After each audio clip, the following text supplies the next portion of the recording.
बच्चों को नहीं पढ़ाता, ये मत सोचे कि उसका बच्चा पढ़ के इंजीनियर और डॉक्टर होगा। जो दूसरों का बच्चा नहीं, वो बच्चा सबका है, इस भावना से पढ़ाएगा, उसका बच्चा अपने आप सूर्य की तरह प्रकाशवान होगा। पहले के जितने अध्यापक थे, हम प्राइमरी पढ़े हैं, हमको एक से एक अध्यापकों का, मेरे गुरुजनों का नाम याद है। पंडित चेतन राम जी थे डोहरिया के। डोहरिया से क्या होता की दूरी 9 किलोमीटर है, पैदल आते थे और ठीक 9 बजे पहुंच जाते थे। कहां जाएंगे? बच्चों का खाना खा के कहां जाएंगे? सब बीमारी में डॉक्टर ले जाएगा। जितना बच्चों का फर्जी खाना खाएंगे, मेरा एक कागज पे लिख के रख लीजिएगा बात, और याद रखिएगा कि आपका भाई क्या कहा था, जितना बच्चों का अंश काट के आप खाएंगे, वो सरकार का नहीं खा रहे, वो आप अपने कर्मों का खा रहे हैं। वो कर्म क्या होगा कि आपको डॉक्टर के पास पैसा लेके जाना पड़ेगा। डॉक्टर साहब हमको हार्ट की बीमारी है, डायबिटीज की बीमारी हो गई है, गेठुआ में दर्द, चल नहीं पाओ, सांस फूलता, ब्रेन हेमरेज होगा चाहता, नाना प्रकार की बीमारी लेके डॉक्टर खिया जावे आपको। इसको संभालिए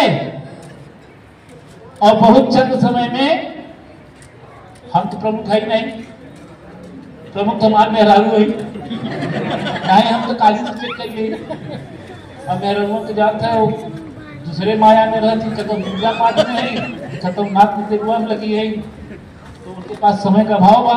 लेकिन मैं आपसे वादा कर रहा हूं कि बहुत जल्द ही मैं युवा प्रमुख द्वारा विद्यालयों का निरीक्षण करा के केवल एमडीएम चेक कराऊंगा। ये विशेष आप ही ध्यान दिए रखिएगा। और अगर कहीं गड़बड़ी मिली, कहीं गड़बड़ी अगर बच्चों में और रजिस्टर में अंतर मिला एमडीएम में, तो मैं सीधे शासन माननीय मुख्यमंत्री जी को पत्र लिखूंगा आप लोगों के खिलाफ। ये चीजें न आने पाए, हमको इससे बहुत कष्ट होता है। जितने बच्चे हो उतने बच्चों का एमडीएम भरिए। कोई प्रधान आपसे कहे, किसी प्रधान के दबाव में कोई काम न करिए, और अगर प्रधान आपको दबाव लगाते हैं तो आप एक बार हमसे भी बता दीजिए कि प्रधान जी जबरी मुझसे एमडीएम का रजिस्टर भरवाते हैं। ये आपका भाई आपके साथ रहेगा, और मैं देखता हूं कैसे फर्जी कोई प्रधान जी आपसे रजिस्टर भरवाते हैं। आप लोग ब्लॉक में किस तरह की शिकायतें एक अधिकारी के तौर पे आपको, क्या चैलेंजेज आपको यहाँ दिखाई देता है, तो आपको इसको कैसे आप फेस करेंगे? आपको क्या लगता है कि हाँ ये हमारे लिए है, ये प्राथमिकता में रहेगी, इसको हम करेंगे आने वाले समय में? कक्षा शिक्षण बहुत चैलेंजिंग विषय है, और मेरा प्रयास ये है कि कक्षा शिक्षण को बेहतरीन बनाया जाए, और हमारे जो बच्चे निकल के आए हैं उस कक्षा से बेहतरीन हो। हम कक्षा शिक्षण पे फोकस कर रहे हैं। अच्छा, ब्लॉक प्रमुख प्रतिनिधि ने भी जैसा कि कहा कि मिड डे मील की शिकायतें लगातार आ रही हैं, स्कूलों को उन्होंने चेतावनी दिया, तो आप क्या कहेंगे? प्रमुख जी के पास 1-2 शिकायतें आ सकती हैं, और स्वाभाविक है कि 1-2 जगह शिकायतें हो सकती हैं, जिसकी हम लोग जांच भी करते रहते हैं, अचानक लगातार भी करते रहते हैं, सुपरविजन चलता रहता है। फिर भी शिकायतें सब स्वाभाविक आ सकती हैं, कभी कभी सही भी शिकायतें होती हैं, कभी कभी गलत भी शिकायतें होती हैं, लेकिन हम लोग लगातार इसकी जांच करते रहते हैं, और ऐसा बहुत स्थिति है नहीं। अच्छा, जो गैर मान्यता प्राप्त भी का विद्यालय कभी कभी आता है कि वो मानक के तहत चल नहीं रहे हैं, या मैं जब इस तरीके की कुछ आप मैं जब इस ब्लॉक में आया था, अभी 4 महीने पहले आया था, मैंने सारे अपने हेडमास्टर से, अन्य सोर्स से हमने कहा था कि यदि कोई गैर मान्यता प्राप्त विद्यालय संचालित आपको समझ में आ रहा हो, दिख रहा हो, मुझे सूचित करें। लेकिन अभी तक कहीं से ऐसी सूचना आई नहीं है कि गैर मान्यता प्राप्त कोई विद्यालय संचालित है।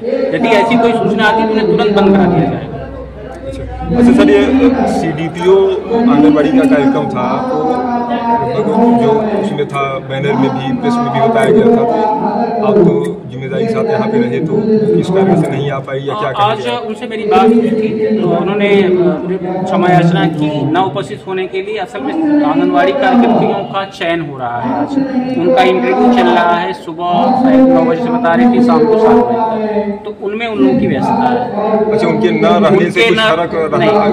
उन्होंने सारे अपने आंगनवाड़ी केंद्रों को, सुपरवाइजर को, आंगनवाड़ी कार्यकर्तियों को, सबको सजेस्ट करके रखा था, सबको यहाँ भेजा हुआ है। सारे उपस्थित हैं यहाँ पे, आप लोग देख सकते हैं, सारे लोगों का योगदान है।